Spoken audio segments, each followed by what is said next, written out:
पंतप्रधान नरेंद्र मोदी आणि सेशल्सचे राष्ट्राध्यक्ष डॉक्टर पॅट्रिक हर्मिनी यांच्या द्विपक्षीय चर्चा, प्रादेशिक आणि परस्पर हिताच्या आंतरराष्ट्रीय मुद्द्यांवर भर.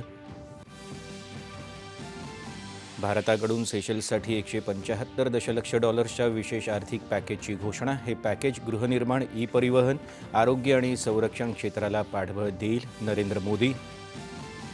भारत आणि सेशल्स दरम्यान आरोग्य, हवामानशास्त्र, इलेक्ट्रॉनिक आणि माहिती तंत्रज्ञानासह विविध क्षेत्रांमध्ये 7 सामंजस्य करार.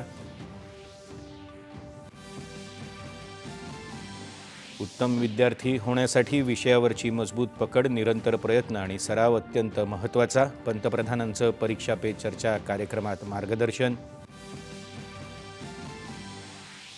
विरोधी पक्षनेत्यांना बोलू देत नसल्याचा आरोप करत विरोधकांचा संसदेत गदारोळ. काँग्रेसचं वर्तन बेशिस्त असल्याचा संसदीय कार्यमंत्र्यांचा पलटवार.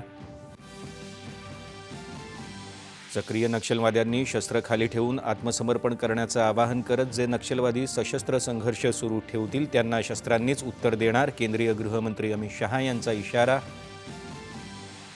राज्यातल्या 12 जिल्हा परिषदा आणि 125 पंचायत समित्यांच्या निवडणुकांचे निकाल यायला सुरुवात. अनेक जिल्हा परिषदांमध्ये महायुतीचा वरचष्मा, विरोधकांची पिछेहाट.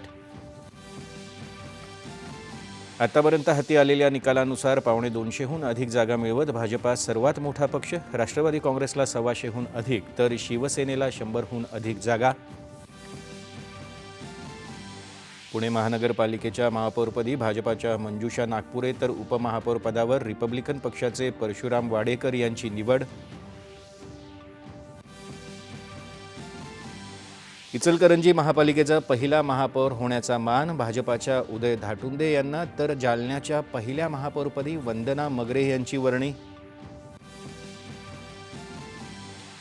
लातूर शहर महानगरपालिकेच्या महापौरपदी काँग्रेसच्या जयश्री भालचंद्र सोनकांबळे यांची तर उपमहापौरपदी स्नेहल उटगे यांची बिनविरोध निवड.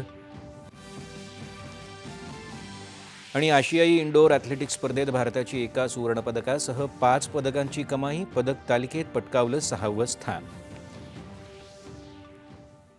नमस्कार.